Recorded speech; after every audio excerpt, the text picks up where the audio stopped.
Okay, let's do it.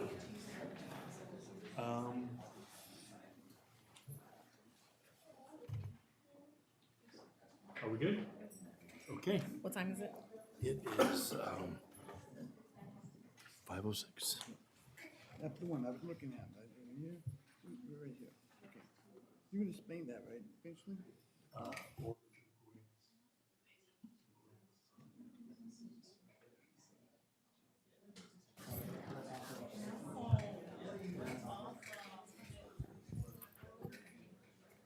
All right, good evening, everyone.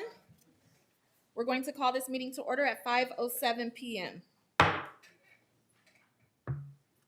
All board members present, and we have a few special guests today. We have Covina Council Member Patricia Cortez, Mr. Walt Allen, Victor Linares, John King, and Covina City Manager Chris Marcarello. At this time, we'll say our Pledge of Allegiance. Mr. Espinoza. You all wouldn't mind standing, please? Place your right hand over your heart. Begin. I pledge allegiance to the flag of the United States of America and to the republic for which it stands, one nation, under God, indivisible, with liberty and justice for all.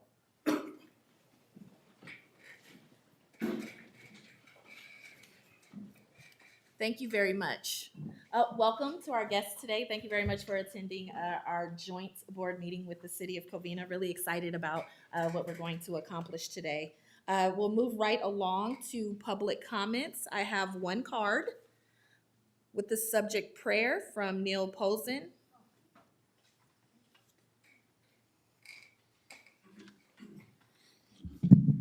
Thank you so much, members of the board, members of the City Council. And how nice it is for you to host us and your hospitality today. This is the first, well, I guess, quasi-City Council meeting in a couple of years that we haven't started with a prayer. So I did want to acknowledge that and say how refreshing that is, how inclusive. No one had to leave the room or be omitted from the representation here today. So again, thank you guys so much. I asked the City Council take a look at this example as a way to run meetings, and in the future try and move forward. I know especially the council here, and with the school board, has seen what's happened in places like Chino Valley, where local school or local churches have taken upon themselves to interject themselves in local government. In that case, Calvary Chapel has made it part of their mission to interject themselves as part of that school district. And Covina, when we've had issues with the chaplains before, not being open to inclusive groups or smaller communities. When we had openings now, we went straight to Calvary Chapel for new chaplains in the police force. So once again, thank you so much for your hospitalities and setting such a great example for everyone. Thank you. Are there any other additional cards? None. So we have a presentation this evening. I'd like to kick it over to Dr. Jordan. Great, thank you. Good evening, everyone. Again, welcome to our guest, Chris, City Council, our board members. I hope everyone's having a good evening. I'm really excited about tonight. This all started a little bit over 2 years ago, where Chris and I went and got a cup of coffee, and we started talking about the need to try to expand any available field space for not only to something that could benefit our schools, but also our community. And we've got thousands of students or thousands of kids who participate in a variety of sports, and we know that the more that they're involved and they stay off the streets, then we're providing a really good future, I think, for our young kids. And so then this conversation kind of grew and it grew, and then next thing you know, through the cooperation of the council and our board, we entered into an MOU with the city to begin looking at how do we take the Royal Oak field space and make that into a community park / athletic facility for all to be used. And we've been working on this now for a couple of years, and I really appreciate Chris's leadership and the council's leadership, as well as our staff and the board, because we finally have developed, instead of just sitting around talking about it, we've now actually developed a plan to begin implementing. And tonight, we're going to hear about that plan. And obviously, we would look for some input from our council as well as our board members so that we can continue working on the grant. And then I think in the end, all of you are going to have a direct impact on our community to have something really powerful that will be in place for the next 50, 100 years. And I think that's really all of your legacies.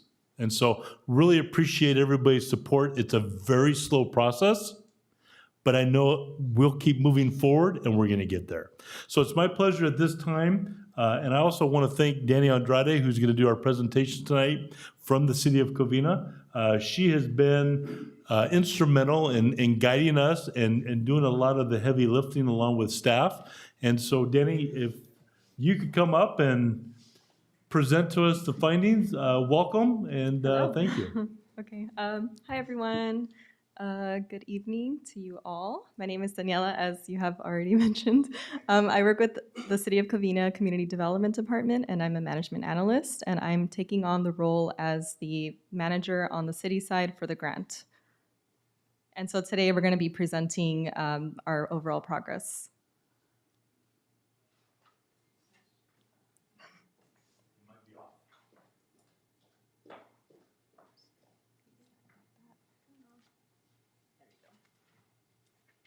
Thank you so much. Okay, wonderful. Okay, so here's an overview. I'm gonna go ahead and quickly go over the location and bird's eye view of the existing conditions over at Royal Oak Middle School. And then I will highlight some key years and some background information leading up to the collaboration between Charter Oak Unified School District and the City of Covina. And after that, I will go over the CAL FIRE grant, their primary goals and objectives as they relate to this project, and provide an overview of our progress so far and what lies ahead for both this specific grant-funded task and the overall vision of the facility. Most importantly tonight, as you had mentioned, we will be presenting the final draft concept to you all that was prepared by our landscape architect. And the requested action for tonight is for the board and council to authorize the preparation of construction documents in accordance with the CAL FIRE grant requirements.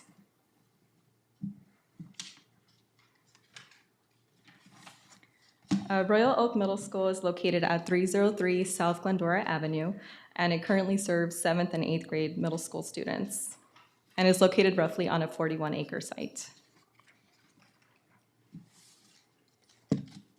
The property is surrounded by East Badillo Street to the north, South Glendora Avenue to the east. Directly south, there is an adult educational facility, and not shown on the PowerPoint slide is a shopping center to the west. So looking at the area in red, that's our area of focus. It's primarily over half is consisting of the field, which has soccer facilities, basketball courts, tennis, baseball, softball, and an existing track. So now diving into the background, the general area that encompasses present-day Royal Oak Middle School was annexed to the city of Covina in 1955. About 10 years later, Royal Oak High School opened up to the community.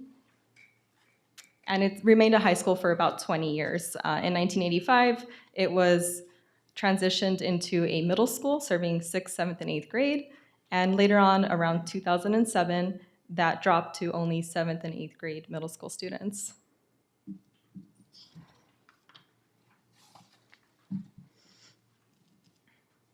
So currently, the middle school uses less than half of the property for educational and physical activity programming, and maintenance of the site has been financially challenging, especially on the field portion, which is heavily used by the community over the weekends for soccer and baseball leagues, things like that. And later on in 2018, the district sought solutions to reduce maintenance of the property and considered downsizing the overall property as a funding strategy to build an entirely new middle school. As part of that consideration, the district sought feedback from the community, which was generally non-supportive of doing that. And that led to, in 2018, the board voted no on a resolution to declare that portion of the site as surplus property. Moving forward to 2022, the new district sought collaboration with the city of Covina, as you had also mentioned earlier, and an MOU was memorialized that set protocols for the joint application of grant funding to fulfill this purpose.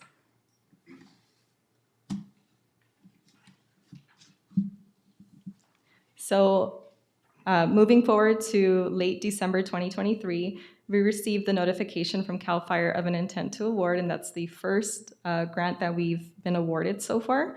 And they're awarding us about $200,000. We are also required to contribute $50,000 as a local match, and it's for the designing of an urban and forestry plan for Royal Oak Middle School. So the primary goals and objectives of this program are listed in the blue bullet points. And eligible activities under this grant include reducing greenhouse gas emissions, carbon sequestration, increasing the tree canopy, increasing shading for students, and trying to mitigate extreme heat events, and also improving stormwater capture and treatment as well. And so here we have just a snapshot of the timeline that we're working with. We have only 12 months to develop the planning portion, and it consists primarily of preliminary engineering, design, community outreach, and development of the concept, and up to the development of construction documents for submittal to DSA, which is the state architect. And so I want to bring to your attention, highlighted in red, the community engagement timeline and also the development of the concept plans. So the approach with community engagement, we wanted to do 3 phases. The first of which was getting the information out there, getting the community informed, and also trying to get an understanding of how the middle school is currently used. And I want to iterate here that we did not design anything until we received feedback, digested the feedback, and incorporated that into the plan. So that's when designs started to develop.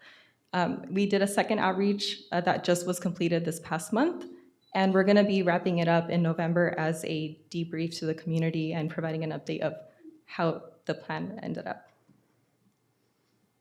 And so here's just an example of all of the robust outreach that we did. We created some fact sheets. This was led by Active SGV, a local nonprofit. So there were several pop-ups at the school. There was some boards for the community to go in and provide their feedback. We did a mass mailing, text messages, and we also provided an opportunity for people to sign up for a notification list as well.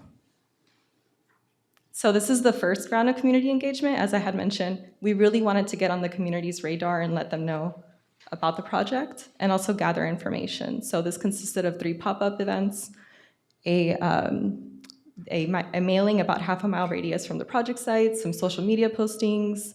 The survey provided online and in hard copy in Spanish and English, and also a mass text message notification to 20,000 residents within a quarter mile of Royal Oak Middle School.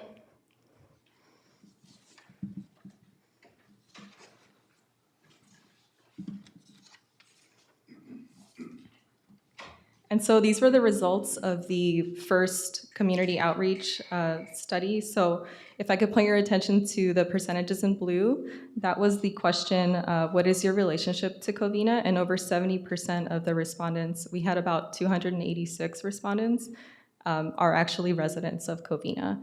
And I also want to point out that the percentages in blue is over 100% because residents were able to select more than one option. So they could be working in Covina but also live in Covina, or they could be a student and live in Covina, so it did go over the 100%. And then over to the right in the green percentages, we have the question, how often do you visit Royal Oak? And well, about half visit it daily, so clearly there's a lot of use for the property. And so moving on down, they were more qualitative responses. We wanted to leave room for unlimited message responses to get a better sense of how the property is used. And so moving down, the question, what do you like most about Royal Oak today?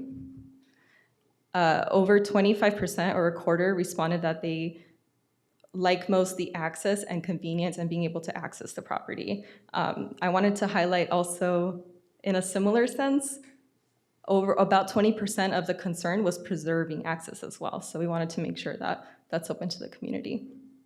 And then moving on down, the question, where at Royal Oak is the best place to add more trees and shade for students? So it's one thing to get a sense of, do we want trees on the property? But it's another to figure out where exactly on the property would you like to see more trees? And so a qualitative summary was done. This entirely open, unlimited characters. People were able to describe specific areas on the property where they wanted to see trees.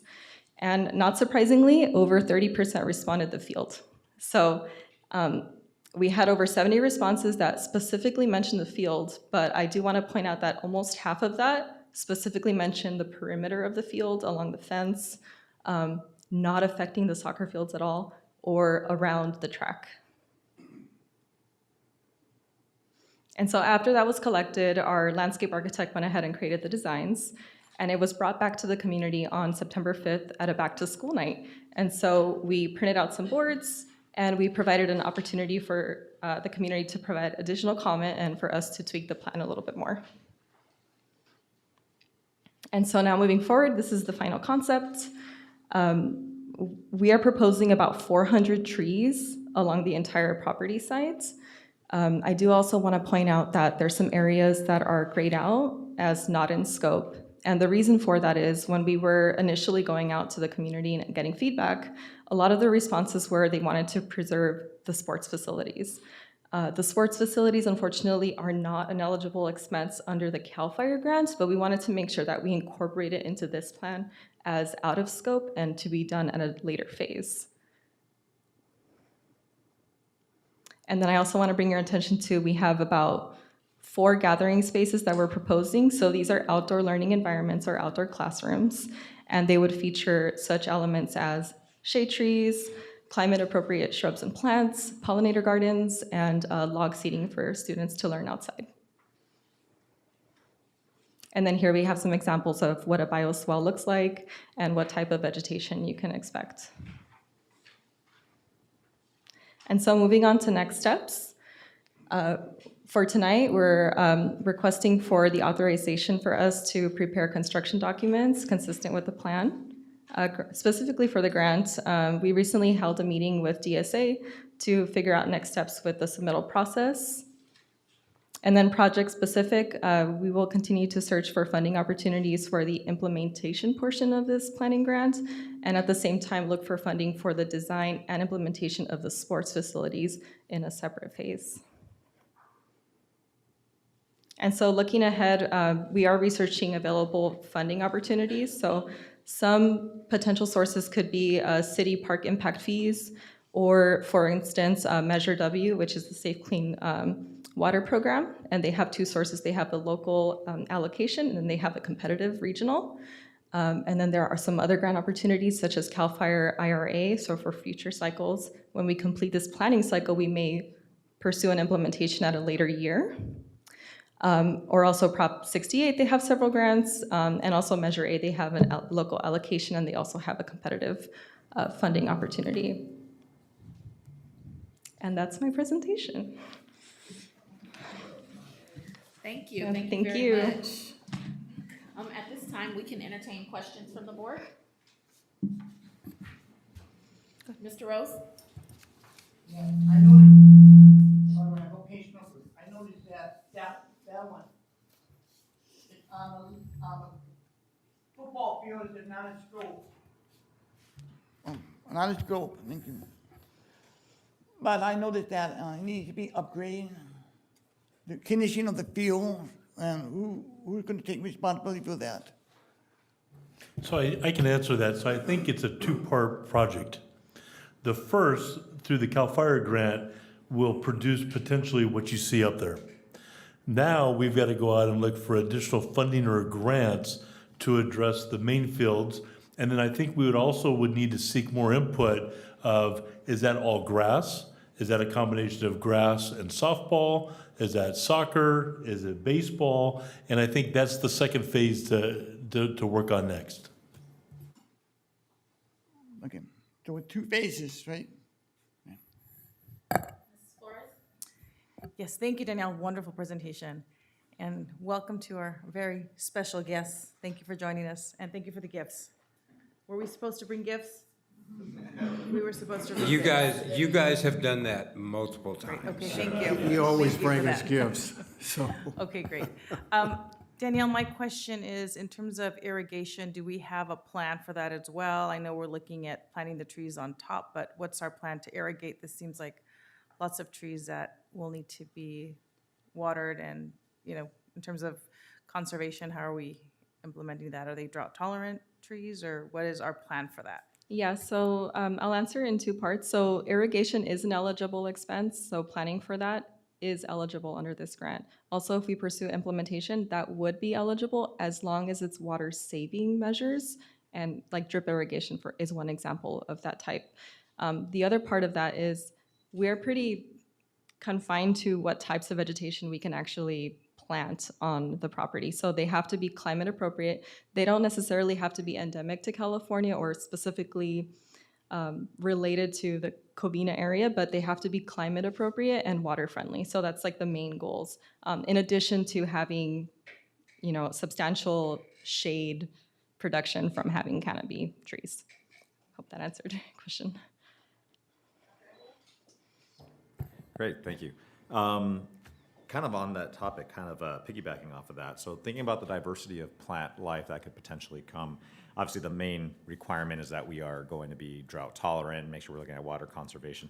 Where possible, if there could be native plant life, I think that is something useful, especially if, as we look at educational opportunities, this kind of becomes an ecological walk opportunity with labeling of different plant species and various kind of categorizations. So is that also something that then kind of gets included within the scope of this work, kind of the labeling of the plant life? Absolutely. So we actually have, I don't know if we can zoom in, but there are over in the quad area, I believe, in between like I don't know if that's the cafeteria and the science building, that's an outdoor learning environment. So that's meant to have like pollinating plants for local species and local plants.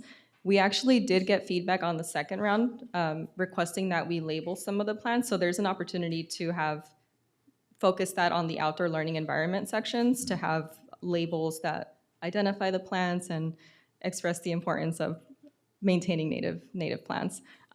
Also looking into the future, if we were to try to acquire like Measure W funding, for example, that's another funding source that specifically prioritizes nature-based solutions and utilizing local plants as well. And I may not be super educational on that, but we did hire a landscape architect that is very knowledgeable, and she made sure to pick specific plants that would be compliant under this grant as well.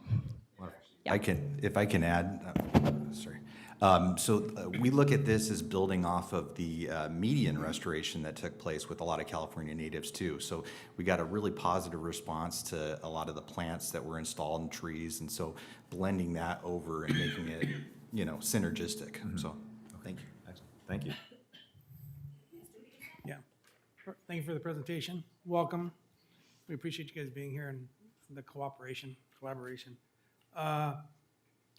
Is your vision similar to what's that at Banna Park?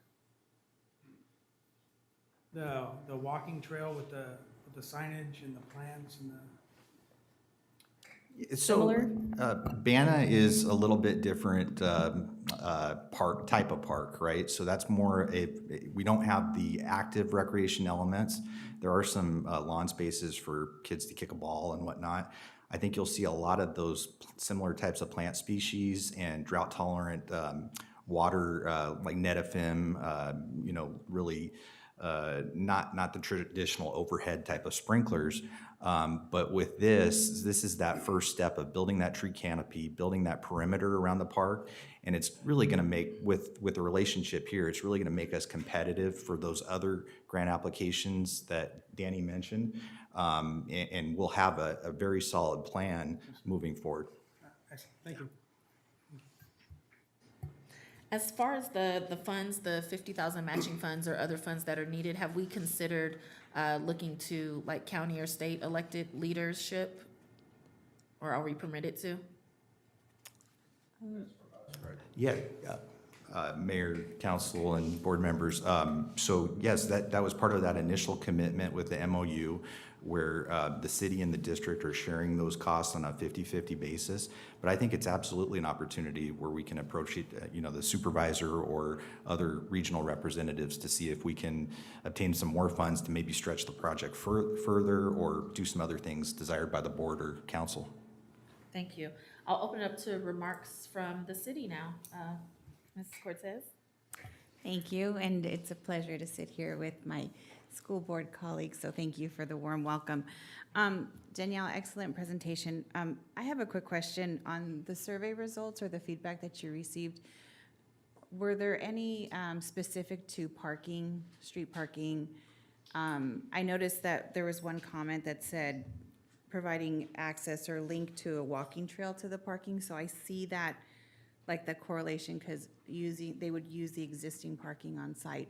But knowing that the amount of activity that they have there and that they use Badillo, so is there any consideration to do any type of alternative, or was there requests for that? So I think I can also answer that in two parts as well. So to answer the first part of your question, from the beginning of the project, once we had our kickoff, that was one of the first things we talked about.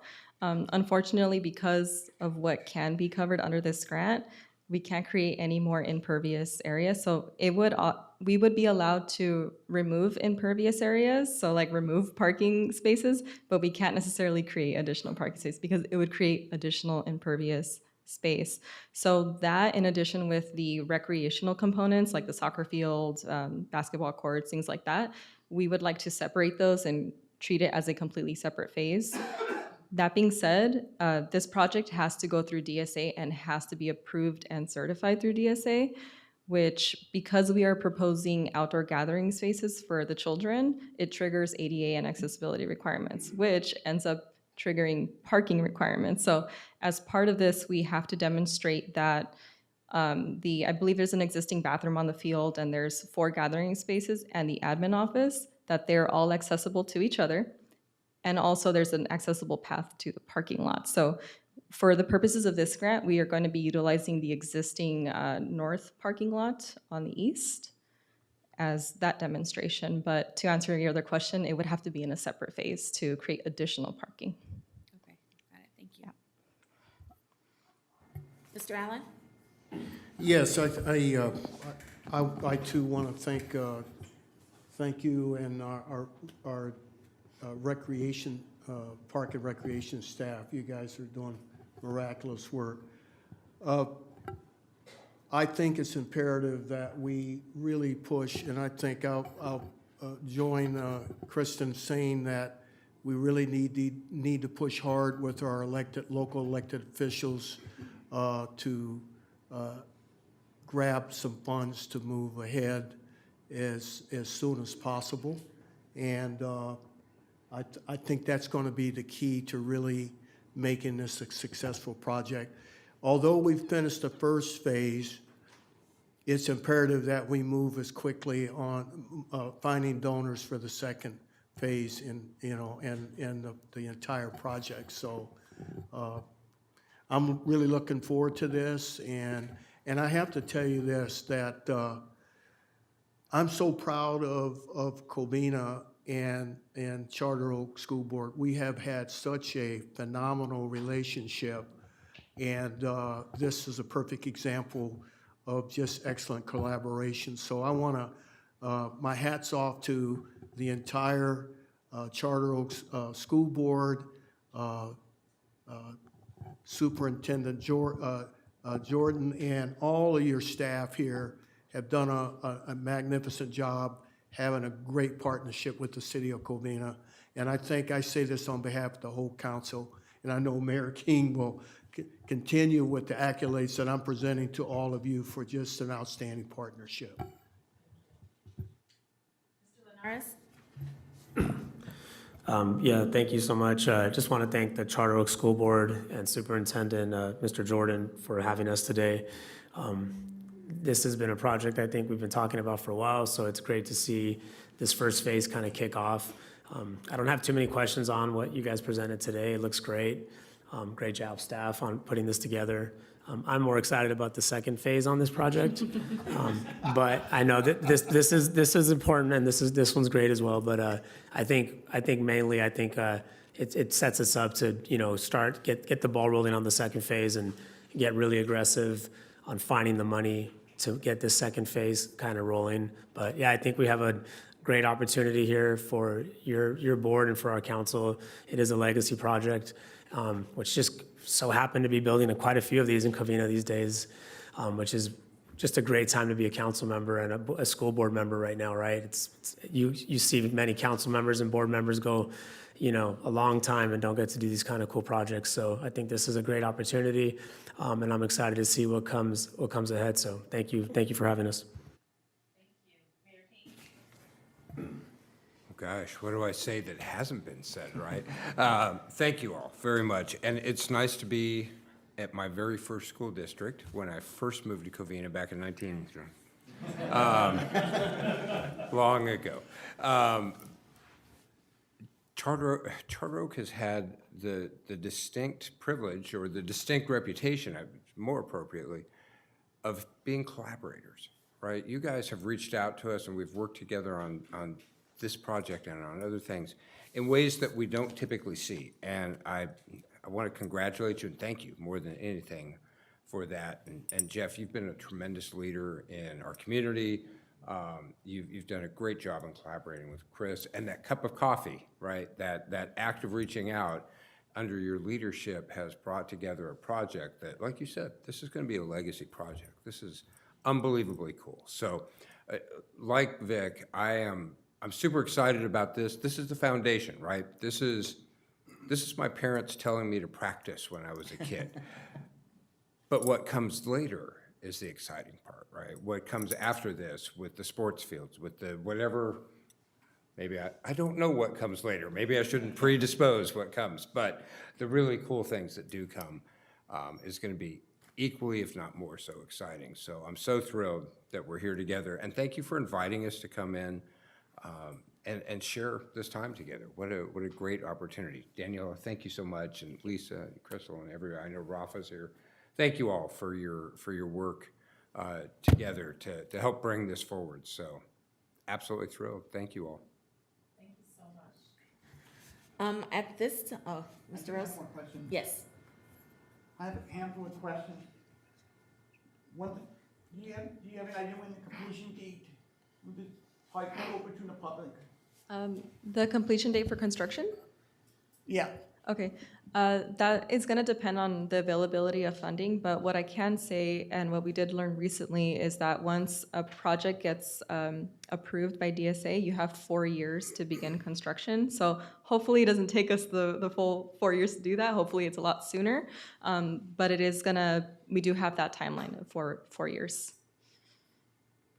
Okay. Maybe, can I just add to that perhaps, or ask a follow-on question? So this piece of the project, so we moved through this design, or we have moved through this design, I should say, and conceivably, assuming the funding from CAL FIRE and so forth, how about just with this first phase, Daniel? What's the time frame just on this piece? It would be like this similar response, because this has to, well, they might actually both phases would have to go through DSA. So it would probably be a two-phase thing. In addition to this project going to DSA, they also have to do a thorough review of past projects on the property to make sure that those get certified. So that's kind of that needs to be done before this gets done. So we are beginning that process, but we just have to work through it and yeah, hopefully obtain funding as well at the same time. I could be dead in 4 years, Danielle. Jeff, you're. Yeah, I know, right? Yeah, knock on wood. Jeff, your experience with DSA and pushing projects through, how does that? What's been your experience with that? Because we don't have to work with the Department of the State Architect as much. Yeah, and so we've got to do that only because any type of facility where there are kids present, then obviously there's a lot more check and balances.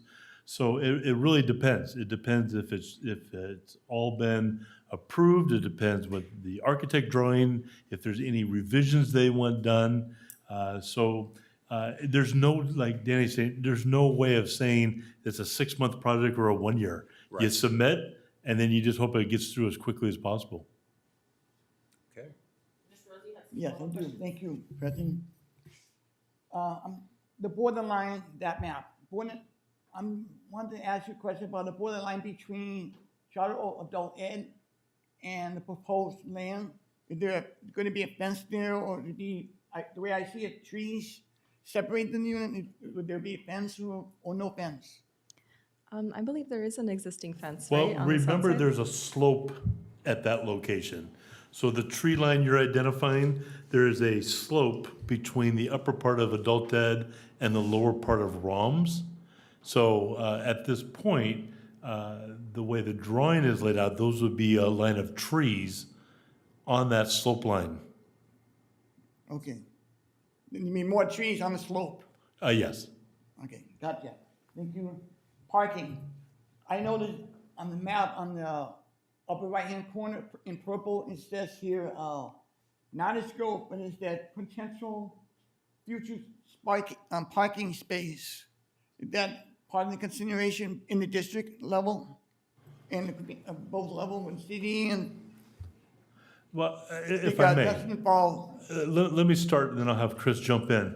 One of the things, as Danielle was talking about at the beginning of this project, was we know that if you drive by on a Saturday, Badillo is just double parked and packed, right? Yeah. So what we also have looked at is, are there other locations that we can continue to add more parking to get cars off the street? So we know up in the upper right-hand corner of our drawing, we know that we have a big open lot right now that's part of the school. What's in purple is where our Family Resource Center is.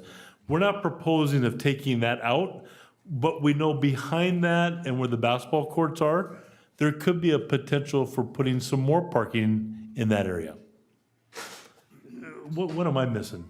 No, I think you described it perfectly. I think in addition that we've internally talked about the adjacent commercial property, and there's a large alleyway access area that goes behind the stores. Potentially, there could be an opportunity there because it's underutilized. The street parking kind of is what it is, but all of those thoughts in mind is to try to get people closer to where they want to be.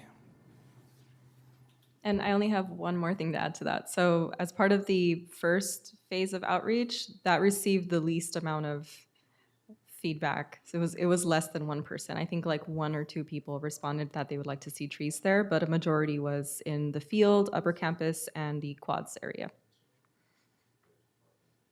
Okay. Now, after 4 years, hopefully not, after 4 years, my question is, who's responsible for maintaining the park itself? Yes, excellent question. So the intention would be to build off of the MOU between the city and the school district. So in that type of an instance, we've had previous maintenance agreements, joint use agreements, where we share in cost. And so we would look to update those documents so that we could have a working framework, moving forward. Okay, it also involves liability issues as well. Okay, a couple more questions. Dogs. Dogs allow on. You consider allow people to walk the dog in the park? I think that would be at the purview of the board. I'm a dog fan, so I would say yes. The board would have to decide. Okay. But yeah, that would be something that the council and the school board would decide. All right, last question. Is there a official name for this park yet? So who gets to decide? The board or the city? I just put it out, just full of little. Never thought of that, right? There you go. No, I just put a thought out there. But anyway, thank you. Yeah, but David, we need a donation of $4 million to finish it. Oh, gosh. I'm going to. That's great. I want to thank City Council for being with us tonight, and looking forward to work with you in this wonderful project. And I believe that the park, the way I see it, is be more like tranquility. I mean, just no. Well, they're going to be stalker in the middle of the field there, and there's going to be some noises, but most likely it's just a walk, right? There's a city walk, right? More of that. It's not going to be like a venue we saw off the police station. It's not like none of that, right? No stage, no concerts or anything. It's just a walk. Okay. Thank you. We'll go to Mr. Peterson and then Mr. Allen. All right, just a couple of quick questions feeding off of others. On the pathway that's going around there, is that gonna be lighted or lit? That is a good question, and I will have to get back to you on that. I need to check to see if that's eligible under the grant, if maybe we can propose like solar panel or solar powered lighting and things like that. And that was actually brought up recently too, I think in the second phase of outreach. So we'll have to look into it a little bit more. Worst case scenario, if it's not part of this, we can definitely include it in phase 2. Yeah. Which leads me to the next question I had, was when would you anticipate the planning phase of phase 2? As soon as we can find funding for it. Yeah, so right now we're looking into sources like Measure A, for instance, that's like to be used for parks. So we're looking into different funding opportunities. As soon as we can get a grip on what we can actually obtain, that would kick off us planning that second phase. A lot of groups that we need to get included in that. Definitely, as part of outreach, we would invite any community-based organizations that are interested. As with what we did for this project, we had a notification list for people to sign up and learn more. So yes, that definitely would be a part of this. And one Yeah. question for Dr. Jordan. West side of the school, we enhance fencing or actually put fencing in to differentiate the two Between between the school and the park. are you talking about on the west side, you said? On the, yeah, it'd be the west side of the school, the back side You mean of the Along here? buildings, yeah. of the buildings, actual- because we don't have fencing back there. When you're saying west side, I'm thinking of where the shopping center is and the football field. He means just the school campus school itself, campus. the buildings, not the entire property. Like where the green starts. Yeah, let's see the end of the Separate the little school from the green. purple is thing what it down. The reason why I say that is we do have some fencing. I'd have to like see where our fencing is right now. But that's something we can continue with if that's the desire of the board. Although this is, if I understood it correctly, this is supposed to be open to the students as well, right? For educational purposes and so forth, so yeah. Kind of maybe limit ingress and egress. Mr. Allen? Yeah, I'm going to bring a little levity in my council colleagues and I'm sure our staff's going to laugh at this thought. When you start phase 2, I think we have a senior population in Covina. You know where I'm going with this. I think pickleball courts might be considered. It's on the list. Like a picture.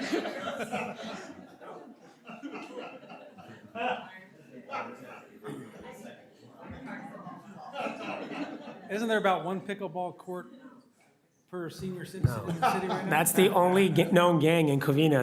They're the meanest gang in Covina. Yeah. Do we have any additional questions for our presenter? Do we have any comments from Mr. Marcarello? Dr. Jordan? No, thank you. Thank you again. So at this time, we will move to our action item for our school board.